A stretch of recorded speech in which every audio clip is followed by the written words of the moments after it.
Hello दोस्तों, कैसे हैं आप लोग। मेरा नाम है मयंक। हम कर रहे हैं डीटी आईडीटी का कॉन्सेप्चुअल रिवीजन जो 15 से 18 डेज की सीरीज है और हम आ गए हैं आईडीटी में डे 3 में। और आज हम करेंगे कस्टम्स का वेयर हाउसिंग और आज कस्टम्स खत्म हो जाएगा। कल से अपने स्टार्ट करेंगे जीएसटी और इवनिंग में तो अपना डीटी चल ही रहा है। जिसको नहीं समझ में आ रहा है सीरीज क्या चल रही है, तो ये सीरीज में हम मॉर्निंग में रिवाइज करते हैं आईडीटी और इवनिंग में रिवाइज करते हैं डीटी और आपको सिर्फ साथ साथ क्वेश्चन आंसर बनाना और मेरे साथ रिवाइज करना है।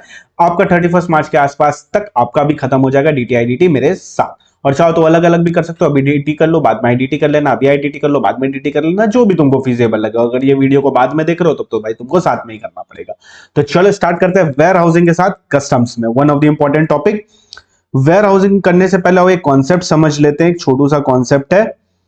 Let's go. अब यहां पे अपनी एक शिप है, शिप आई, हाँ जी शिप ऐसे आती है मेरी, शिप आ गई आ गई आ गई आ गई, यहां पे आ गई। इसने क्रॉस कर लिया टेरिटोरियल वाटर। परसों हमने क्या पढ़ा था, अगर टेरिटोरियल वाटर इसने क्रॉस कर लिया है तो ये हो गया इंपोर्ट। अब अगर ये इंपोर्ट हुआ है तो अब दो रास्ते हैं इसके पास, या तो ये इसको क्लियर करवा ले होम कंजम्पशन के लिए, under section 46 bill of entry file करेगी फॉर होम कंजम्पशन और इसको क्लियर करवा के अपने घर लेके चली जाएगी and the goods will become, बताओ, part and mass of the goods in India. दूसरा ऑप्शन क्या है, वेयर हाउस करवा लो। इसमें भी सेक्शन 46 की into bond bill of entry file होती है, तुम वेयर हाउस करवा लो। वेयर हाउस में तुम कुछ समय के लिए रखो, बाद में जैसे ही तुम्हारा समय एक्सपायर हो जाता है तुम x bond bill of entry file करो अंडर सेक्शन 68 और गुड्स को क्लियर करवा लो होम कंजम्पशन के लिए।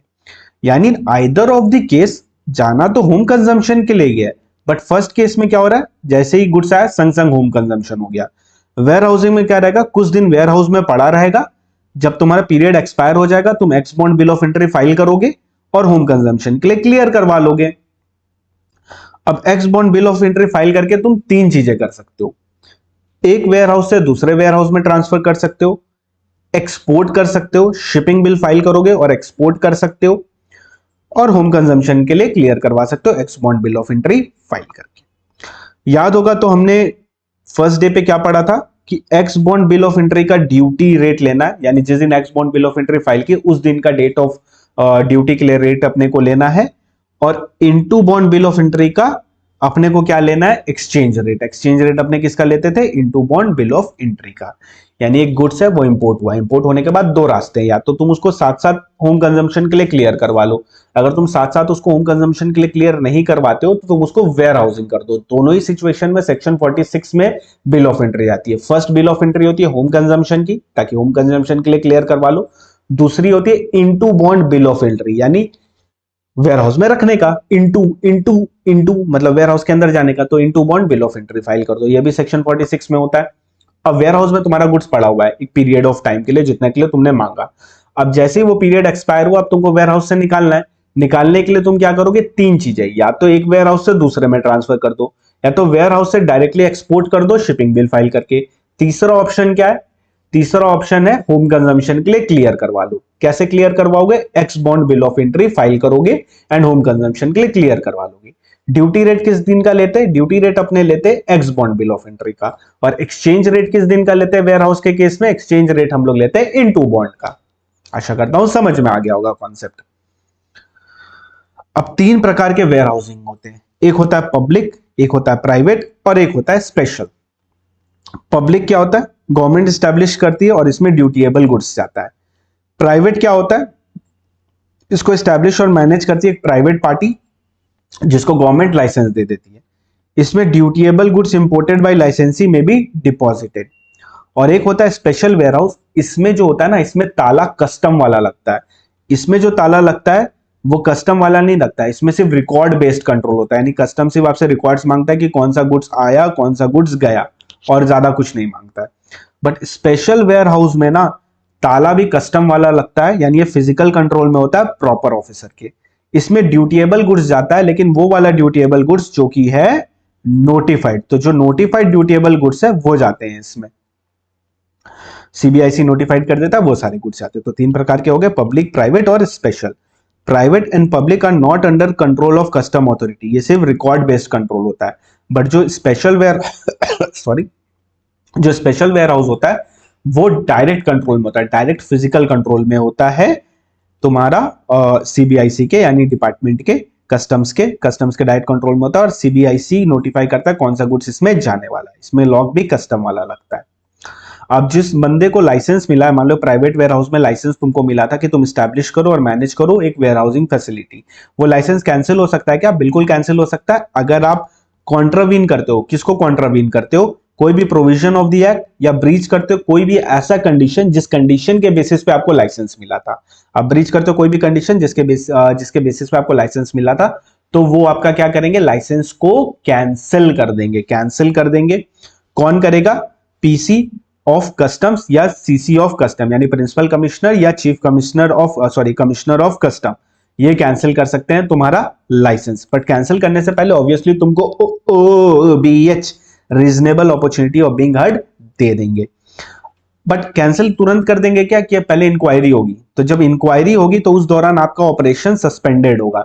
जब भी इंक्वायरी आपके ऊपर बैठेगी तो आपका ऑपरेशन हो जाएगा सस्पेंड, यानी कुछ भी अंदर नहीं जा सकता। बाहर आ सकता है क्या? ऑब्वियसली बाहर तो निकालना पड़ेगा ना, अंदर वापस नहीं जा सकता। यानी वेयर हाउस में अब डिपॉजिट नहीं होगा उस पर्टिकुलर वेयर हाउस में, बट उस वेयर हाउस से बाहर तो निकल ही जाएगा सामान, कोई दिक्कत नहीं है उसमें।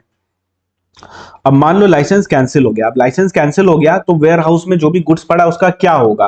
तो यहाँ का बच्चा बच्चा जानता है क्या होने वाला है। या तो एक वेयर हाउस से दूसरे वेयर हाउस में डाल दो, या तो होम कंजम्पशन के लिए क्लियर करवा लो, और यहां से एक्सपोर्ट भी कर सकते हो वहां से। ये तीनों में से कुछ भी एक चीज कर सकते हो। कितने दिन के अंदर करना पड़ेगा? जिस दिन कैंसिल हुआ वहां से 7 दिन के अंदर गुड्स को रिमूव कर लेना वेयर हाउस से। यानी तुम्हारा मान लो वेयर हाउस ए में पड़ा हुआ है और वेयर हाउस ए का हो गया लाइसेंस कैंसिल।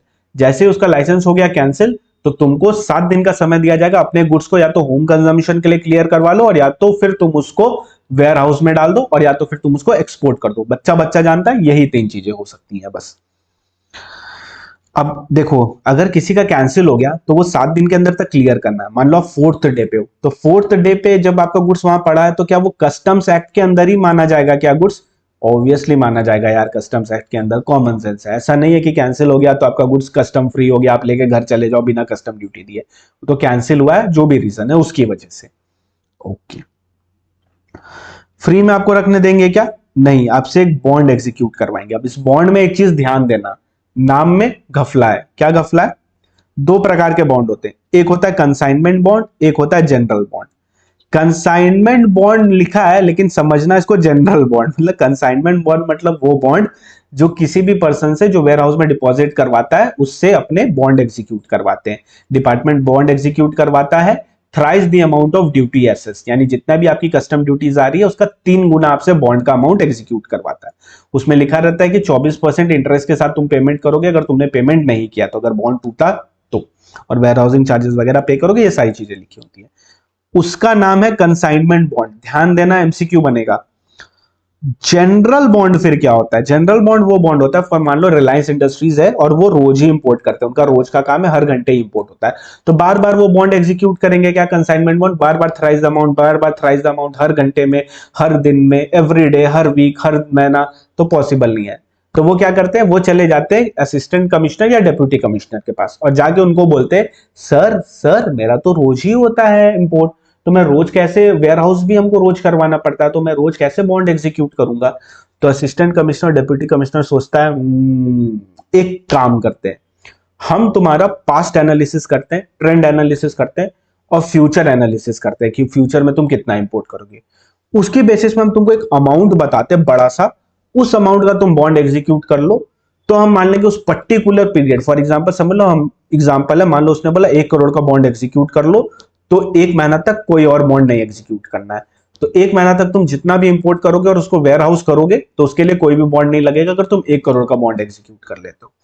तो इसको बोलते हैं जनरल बॉन्ड। तो assistant commissioner deputy commissioner of custom permit करेगा किसी भी इंपोर्टर को to execute a general bond in such amount as he may approve. Bond amount is determined by ACDC of customs having regards to past imports warehoused and the duty involved in such consignment, पुराने कितने तुमने warehousing वगैरह किए, कितना import किया उसके basis पे, और anticipated import and expected revenue involve, तो इसके बेसिस पे वो एक बॉन्ड अमाउंट बता देंगे। तो मैंने पहले ही बोला था ना, नाम है जनरल बॉन्ड पर ये स्पेशल है, नाम है कंसाइनमेंट बॉन्ड पर ये जनरल है। तो अकॉर्डिंगली यहाँ पे अपने लैंग्वेज में लिख लेना इस चीज को, ताकि कंफ्यूजन ना हो कोई भी। तो चलो आगे बढ़ते हैं। अगर हमको गुड्स को निकालना है वेयर हाउस से तो हम क्या करेंगे? तो बहुत सिंपल सी चीज है, हमने पहले वेयर हाउस में डाला into bond bill of entry file करके, कुछ पीरियड तक पड़ा था। अब उसके बाद हमको निकालना है तो तीन चीज कर सकते हैं, या तो वेयर हाउस, या तो एक्सपोर्ट, या तो होम कंजम्पशन के लिए। क्लियर? होम कंजम्पशन के लिए x bond bill of entry file करेंगे, एक्सपोर्ट के लिए शिपिंग बिल, और एक वेयर हाउस से दूसरे जाना है तो बस प्रॉपर ऑफिसर का परमिशन लगेगा, ऑर्डर लगेगा। ठीक है, पर एंट्री कैसे लेंगे? Into bond bill of entry file करते ही अपने को एंट्री मिल जाएगी क्या? तो the answer is no. Entry तुमको कब मिलेगी? जब तुम into bond bill of entry file करोगे, ऑफिसर उसको चेक करेगा, जब ऑफिसर को सब सही लगेगा तो वो एक ऑर्डर पास करेगा कि जाके इसको डिपॉजिट कर दे वेयर हाउस में, तब तुम जाके वेयर हाउस में डिपॉजिट करोगे। तो जब तक ऑर्डर नहीं आता प्रॉपर ऑफिसर का, तब तक डिपॉजिट नहीं होता। सिर्फ into bond bill of entry file करने से नहीं होगा काम। अब कितने दिन के लिए अपने डिपॉजिट करेंगे? तो इसमें दो चीजें होती हैं, दो प्रकार के गुड्स हैं।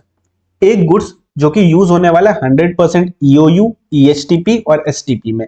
100% ईओयू में यूज होगा, या ईएसटीपी में यूज होगा, या एसटीपी में यूज होने वाला वो गुड, और उस गुड्स को हम कर रहे हैं वेयर हाउस।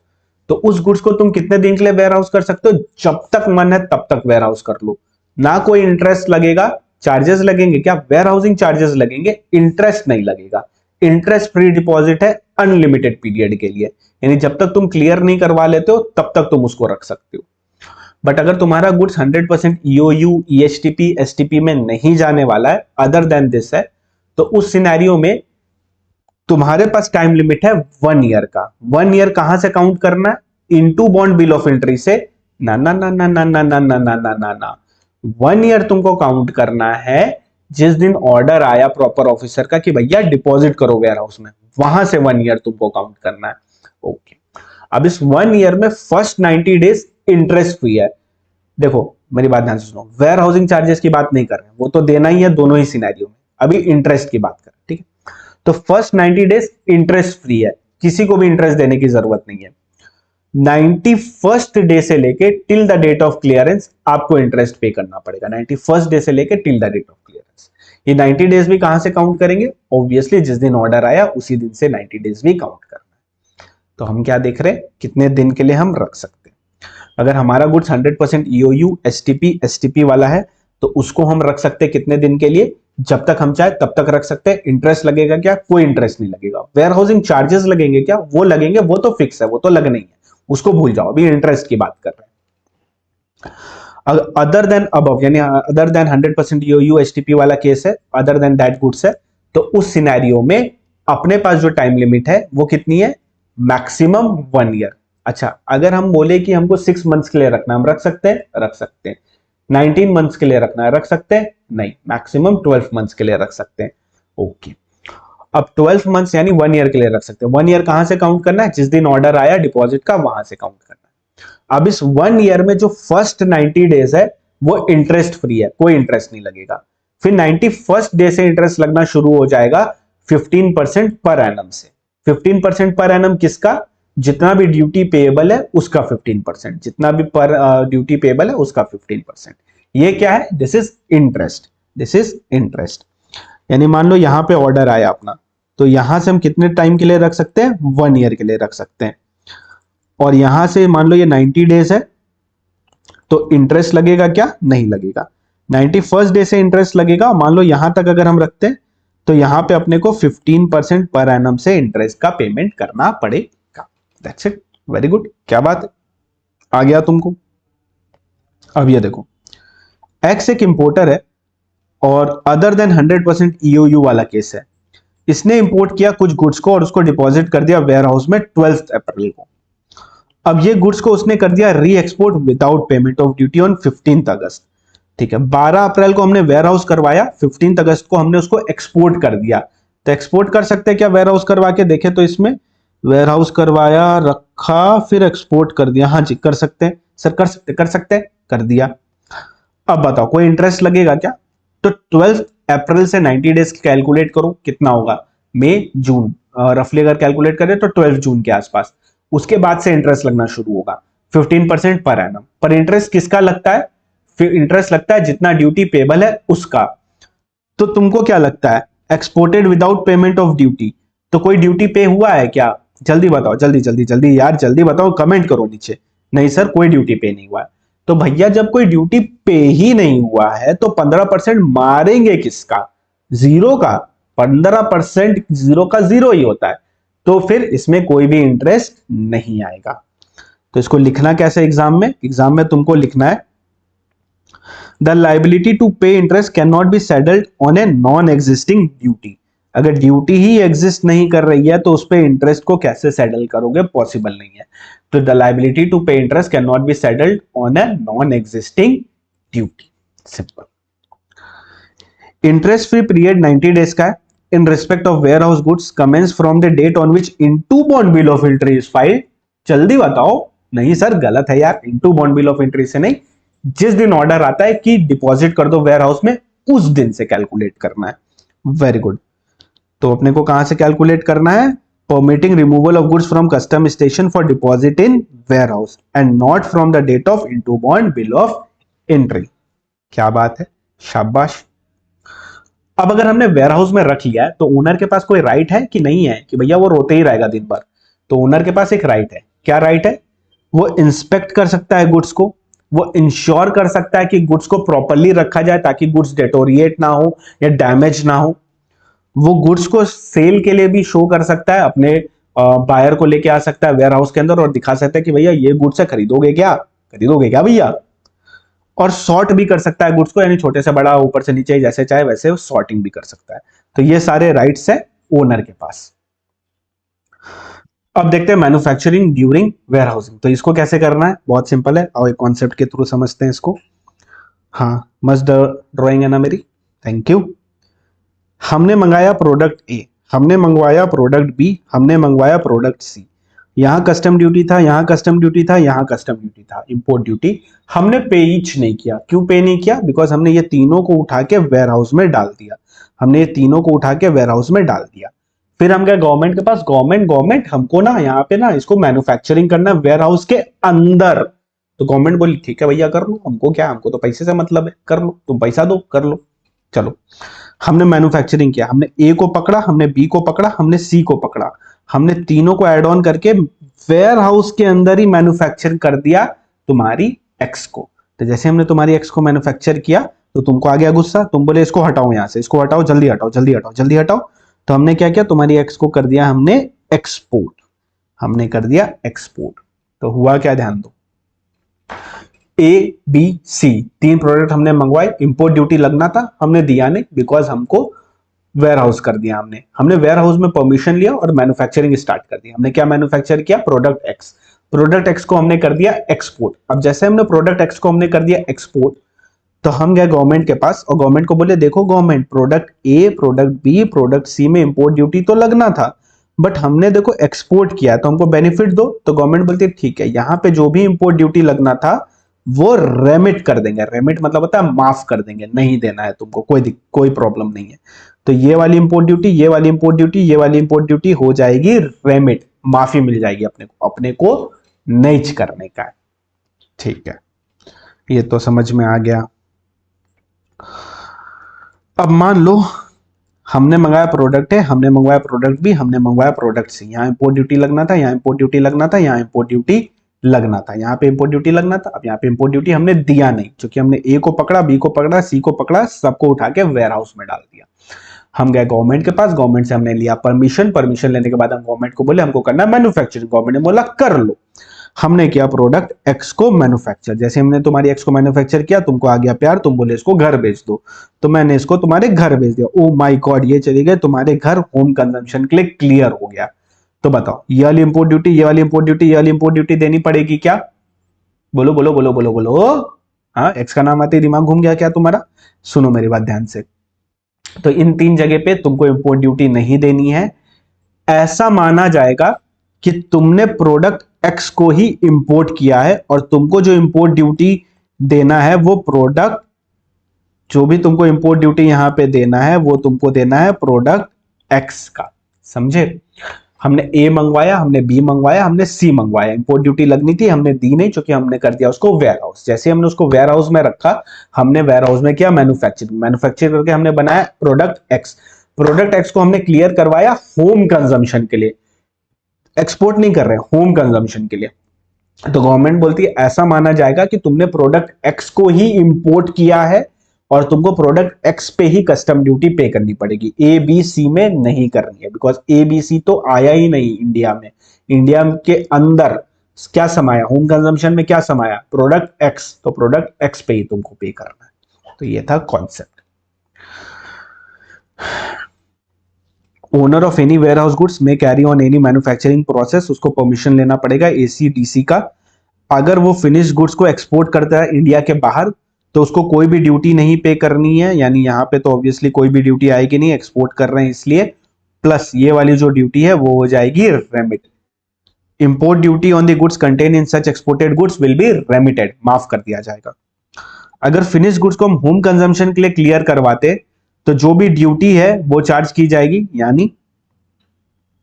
यानी यहां पे तो जो ड्यूटी लगेगी प्रोडक्ट एक्स की वो तो लगेगी ही लगेगी, ठीक है।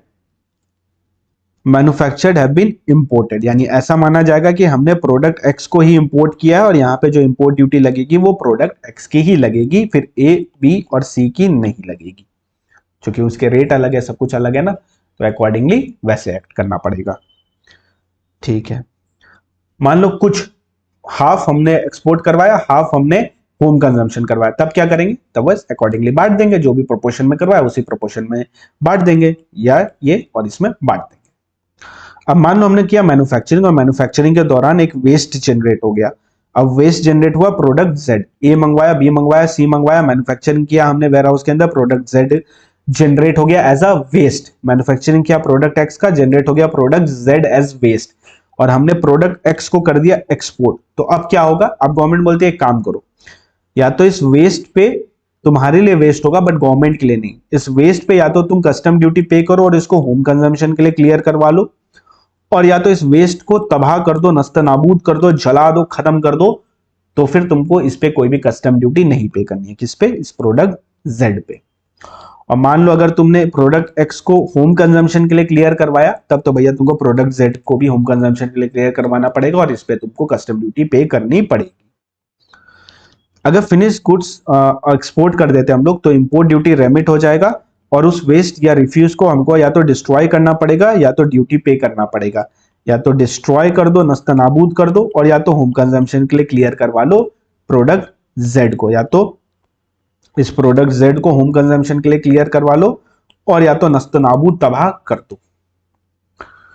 अगर होम कंजम्पशन के लिए क्लियर करवा रहे हो फिनिश प्रोडक्ट को, यानी प्रोडक्ट एक्स को अगर होम कंजम्पशन के लिए क्लियर करवा रहे हो, तब तो भैया ड्यूटी पे करना पड़ेगा उस वेस्ट पे तुमको, और हाफ ये, तो अकॉर्डिंगली बांट देना उसी प्रोपोर्शन में। रिमूवल ऑफ गुड्स, जल्दी से बताओ, बच्चा जानता है, अक्खा बच्चा जानता है कि 3 तरीके से रिमूवल होता है वेयर हाउस में। कैसे 3 तरीके से होता है, सबसे पहला क्या है, या तो एक वेयर हाउस से दूसरे में डाल दो, या तो होम कंजम्पशन के लिए क्लियर करवा दो, और या तो फिर एक्सपोर्ट कर दो। अगर एक वेयर हाउस से दूसरे में डालना है तो बस परमिशन ले लेना प्रॉपर ऑफिसर का। होम कंजम्पशन के लिए क्लियर करवाना तो क्या फाइल करोगे, सेक्शन नंबर 68 में x bond bill of entry file करोगे। जो भी ड्यूटी, पेनल्टी, रेंट, इंटरेस्ट वगैरह सब कुछ है वो सब पे कर दोगे। उसके बाद प्रॉपर ऑफिसर ऑर्डर देगा कि भैया जाओ इस गुड्स को अब अपने घर लेके जाओ। या तो एक वेयर या तो एक्सपोर्ट कर दो, एक्सपोर्ट करने के लिए शिपिंग बिल फाइल करो या बिल ऑफ एक्सपोर्ट फाइल करो। एक्सपोर्ट ड्यूटी जो भी अगर लगती है तो पे वे कर दो, जो भी चार्जेस वगैरह वो सारे पे कर दो, तो प्रॉपर ऑफिसर तुमको ऑर्डर देगा कि भैया जाओ इसको लेके चले जाओ। अब हुआ ये कि तुम एक गुड्स को कर दिया वेयर हाउस, जैसे ही तुम उस गुड्स को किया वेयर हाउस, तुमको रियलाइज हुआ कि इस गुड्स में हो गया कुछ गड़बड़, तो अब तुम क्या करोगे, तुम सोचते हो कि इस गुड्स को हम रेलिंक्विश कर देते हैं, ठीक है, इसमें अपना टाइटल रेलिंक्विश कर देते हैं। तो ये टाइटल रेलिंक्विशमेंट तुम कर सकते हो, बट अगर उस गुड्स पे कोई ऑफेंस कमिट हुआ है तो फिर तुम रेलिंक्विश नहीं कर पाओगे। तो रेलिंक्विश सर फिर कब सिचुएशन में कर सकते हैं, तो अपने उस सिचुएशन में कर सकते हैं। फॉर एग्जांपल मान लो कि मैंने किया इंपोर्ट के टाइम में मेरे पास पैसे थे, पर मैंने कर दिया वेयर हाउस, मैंने बोला चलो 1 महीना के लिए वेयर हाउस करते, 1 महीना बाद पेमेंट करेंगे। तो 1 महीना के जैसे हमने वेयर हाउस किया तो हो गया धंधा में कुछ नुकसान, जैसे धंधे में नुकसान हुआ, मेरे पास पैसे ही नहीं है, तब मैं उस गुड्स को कैसे क्लियर करवाऊं। तो गवर्नमेंट बोलते एक काम करो, रिलिंक्विशमेंट की एक फीस है वो फीस पे कर दो, उसके बाद तुम उस गुड्स को वहां छोड़ दो, तुमको कोई ड्यूटी देने की जरूरत नहीं है, लेकिन वो गुड्स भी तुम नहीं लेके जा सकते, वो गुड्स गवर्नमेंट का हो जाएगा, गवर्नमेंट उस गुड्स को बेच के अपना ड्यूटी रिकवर कर लेगी। बट अगर उस गुड्स पे कोई तुम ऑफेंस कमिट किए हो तब तुम रेलिंक्विश नहीं कर सकते हो। तो owner at any time before any order for clearance for goods for home consumption में क्लियर करवाने से पहले रिलिंक्विश कर सकता है अपना टाइटल। उसको कुछ पेनल्टीज बस पे करनी पड़ेगी, उसको ड्यूटी पे करने की कोई जरूरत नहीं है। बट रिलिंक्विशमेंट अलाउड नहीं सॉरी अलाउड नहीं है अगर गुड्स पे कोई ऑफेंस कमिट किए हो, या तो इस एक्ट में या तो किसी भी एक्ट में, any other law for the time being in force. आपका फेवरेट लाइन। अच्छा, वोलाटाइल गुड्स, मान लो आपने पेट्रोल है, पेट्रोल आपने इंपोर्ट किया 1 टन पेट्रोल आपने इंपोर्ट किया, बट कुछ हो गया उसमें इवोपोरेट, तो आपके पास थोड़े से ही बचे, आपके समझ लो 900 ही बचे, तो 900 पे ही आपको ड्यूटी पे करना पड़ेगा, आपको 1 टन पे नहीं पे करना, बिकॉज वो evaporation is a natural process.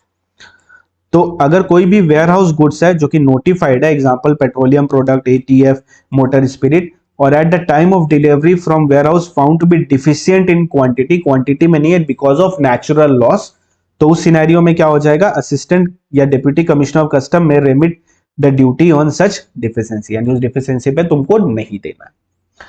Question number 7 page number 306, जल्दी आ जाओ।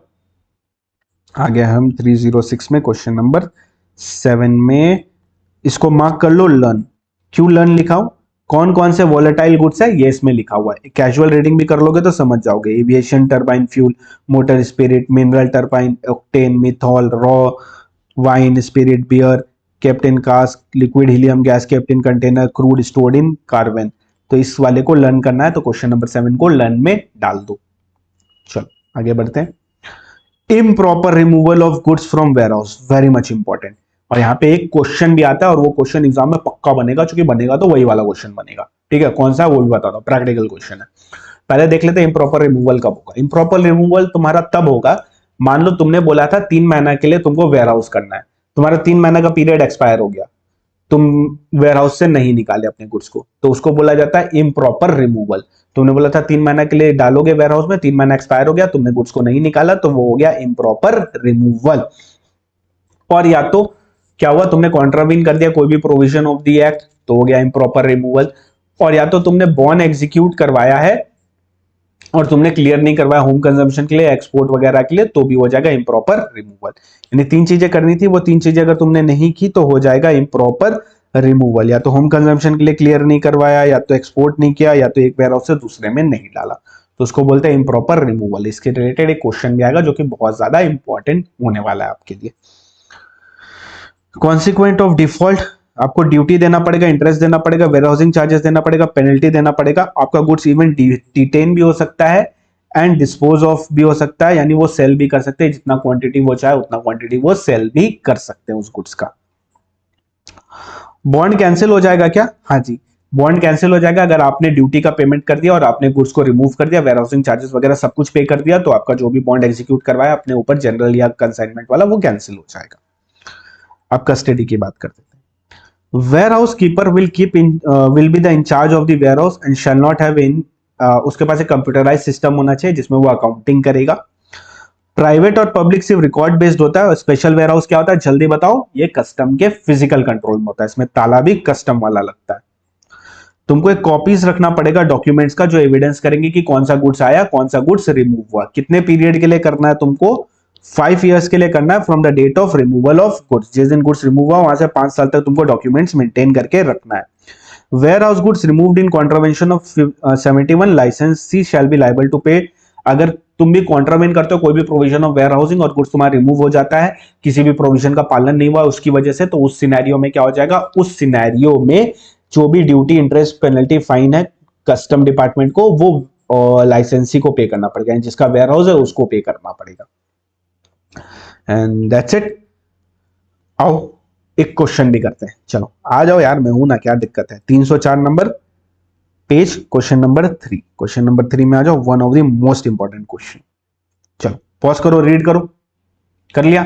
चलो, Mehul imported certain goods in April 2017 into bond bill of interest उसने फाइल किया 15/4 को, एसेसेबल वैल्यू था $60,000, order permitting the deposit 4 months के लिए आया 22/4 को। ओके, 22/4 को 4 मंथ्स के लिए ऑर्डर आया है और इनटू बॉन्ड आया 15/4 को। जल्दी बताओ अपने जो 4 मंथ्स है वो कहां से काउंट करेंगे, जल्दी इनटू बॉन्ड से काउंट करेंगे क्या, कमेंट करो, करो यार, मैं देख रहा हूं क्या दिक्कत है।